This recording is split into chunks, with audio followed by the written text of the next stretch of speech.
Hello everyone, it's Margaret here with 60 and Me. I would like to talk to you today about 12 holiday fitness ideas. These are things that you can do that don't cost anything at all, that can make your whole holiday season more relaxed and fun. Now, this is the time of the year everything is switched on suddenly. There's shops and food planning. We've got travel plans perhaps, multiple generations of family coming to visit, or you're going to travel. You've got things like volunteering and just work that you do this time of the year to make it a meaningful holiday season. And these are all fantastic things. They're things that we love to do. They're things that bring us joy, and that's perfectly okay. But I think we do tend sometimes to get a little bit over, stretched, and we need to find 12 ways, to calm down and, just kind of regenerate and rejuvenate ourselves during this time. Now, the first thing for me is take a walk. Now, I was out last night. The air is crisp. It's starting, where I live, it's starting to get wintry and cold, and I find that so invigorating. And I think that Mother Nature is just the greatest inspiration for us. So, it's a good time to get a time alone by yourself, to go out into the world and just relax and enjoy some peace, but also take your family with you. If you've got, people that are living nearby, or even friends, just get out into the world. The second thing to do that can help you on your holiday fitness plan is to monitor your speech. And this means not saying things like, "Oh, it's no problem. I always gain weight over the holidays," or if I'm traveling, it's going to be just a complete nightmare. I mean, have you heard yourself saying these things? It's so true. We do say these things, and it's a speech habit that creates, a message to your brain that actually, actualizes the reality. So monitor your speech, watch what you're saying, and that will help you to stay fit and positive in the holiday season. Another thing is, put your feet up. And I mean this literally. If you can find a place in your house that has a wall that hasn't got something beside it, like my house, put your feet up. Just lie down on the floor and raise your feet up in the air against the wall. Really, really helps with circulation. You're on your feet a lot right now, so just give yourself a little bit of a break. And by the way, I wanted to mention that this conversation is based on an article by one of our bloggers, Joan Craig. And on her website, she actually goes through these 12 things, in more detail. So check out the article if you're interested. Another thing is she has the law of the four reallys. And I hadn't heard of this one, but it's really fun. It's basically when you think you want to do something or buy something, or mostly tempting foods in my case. We eat mindlessly, and I know we've talked a little bit about this before, but we eat without thinking.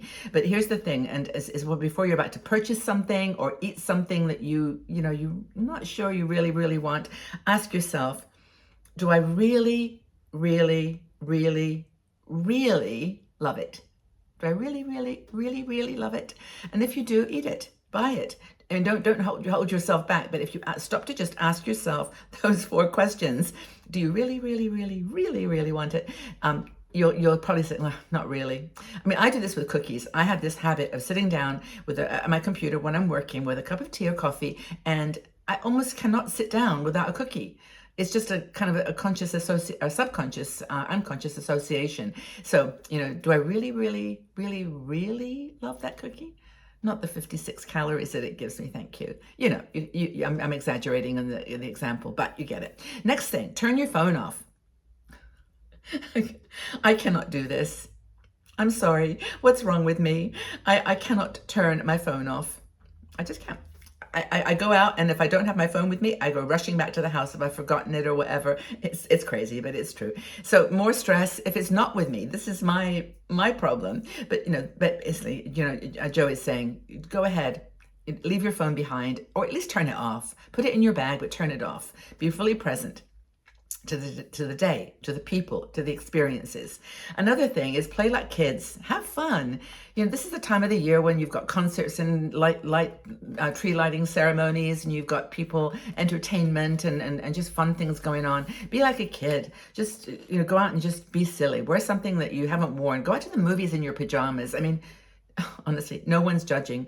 No one is judging. Remember that, honestly. But anyway, get out into the world. If you've got grandchildren, embrace every precious moment with them, because they know how to play. They know how to play for sure. So find laughter in your life somewhere. Get your heart rate up. Sweat. Go out and run, go out and walk fast. You don't have to do cardio. You don't have to lift weights, although that lifting weights is a good idea. But just take it easy and just get your sweat level up, get your heart rate going. Exercise basically. Another thing is to prioritize sleep. And you're probably sitting watching this going, okay, well, I'm going to switch off now because Margaret's talking about the obvious things like food and exercise, and it's true. I mean, there are no magic bullets. If there was, I could tell you them, but I don't. There's not. Prioritize sleep. If you're going to get up early in the morning, get to bed early. Get yourself at least 7-8 hours sleep. And I mean, I'm super not guilty, but I do this the other way. I go to sleep at 9 and I wake up at 3 or 4. And I just love getting up early in the morning. It's just my style. Is there anyone else out there that likes to do this? And if I get 6 hours, 7 hours sleep, I'm good. But even that, I'm pushing it. So there's evening parties this time of the year. You've got guests coming over, family visiting. But you're going to be excited to stay up late and chat. But just try to get some sleep. Prioritize it. It's super important. Anchor healthy eating habits is an obvious one, but stock up. Don't leave it till the last minute. I mean, I'm not talking about stocking up, like buying thousands of cookies or whatever. I'm just talking stock up on the things that you'll need, that you don't want to have to be running out to the shops to get when you're busy during the holidays, because you'll always buy more when you're hungry. You'll always spend more when you aren't preparing. You'll get the one that's left, or the one that you just don't think as much. When you stock up early, you're in good shape.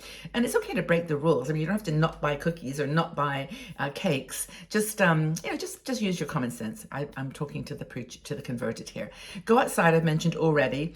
Even if you have to bundle up and you put your coat on and get out into the world. I love the first snow. I haven't had it yet, but I love snow and that first moment. So just bundle up, go out into the world, and look at people.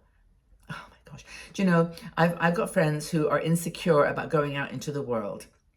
And because they feel they don't have the right clothes or the right appearance, we get this conversation a lot. But trust me, no one cares. They're worrying about their own stuff, their own problems, their own life. And if you walk down the street in your pajamas, I mean, people might look at you and think, oh, that's interesting, but no one's going to judge. And so just, go out in the indoors, even if it means putting you're in your pajamas, you want to go for a walk, pop your boots on, go out. It's just simple. Next thing is to breathe. I've realized I've talked for about 8 minutes here and I haven't properly breathed. But breathing is pretty important to us, and it's one of those things that if you do it, you'll feel better. Just do that practice of, breathing in for 4 counts, holding your breath for 4, breathing out for 4, or is it 3? But it's whatever. It's 4, 4, 4, 4, 3, 3, 3. But it's just breathing. When you wake up in the morning, it's the first thing I do 10 minutes of meditation and I breathe. Before you have a meal, just sit down and breathe. One breath, one deep breath. Actually, that's a good idea. I was thinking with my grandchildren when they sit down to eat, I should always make it a point to say, let's breathe first, like 3 breaths. And then at nighttime, of course, when you're driving in your car, when you're making a decision, just take a breath and you will find you feel so, so much better. So I don't know whether that's 12 days or not, but it's certainly some good ideas here. And I hope that you found some inspiration. Please take care of yourself this holiday season. Of course, take your supplements, your good food, all those things, but just be careful out there in the world and enjoy it. Enjoy every precious moment. And I'm sending you lots of love. And, my love at the holidays is amplified. So you're getting double the hugs today. But I hope that you're doing well, everybody. Take super good care. And if you enjoyed this video, please like it, subscribe to our channel if you haven't, and press the notification bell. I do 4 videos every week, either Tuesday, Thursday, Saturday, Sunday. I'm on all the other channels and doing short videos, YouTube, TikTok, Instagram. 60andMe is everywhere for you. And that is really the truth. We are here for you. Our existence is only relevant and important if you find it interesting. So if you've got comments, you've got things you want us to do and cover that we haven't already covered, please do it. Check out the YouTube channel though. There's over 2,000 videos there, and you will find honestly, topics and conversations about everything. Also, we have a Patreon group I want to mention. If you are interested in being a supporter of 60andMe, this has turned out to be such a cool group. Women are making friends, they're going on trips together, they're cruising together, just because they've met in our Patreon group. We do live shows twice every week, and they have their own Facebook group now that is private to them. So it's very, very cool. It's one way that if you're looking, I wonder how I can meet other women, other older women in real life, this might be a way. Join the Patreon supporters group. I'll leave all the details in the description below the video. Okay, everybody, we'll have a super day, and we'll talk again soon. Bye bye for now.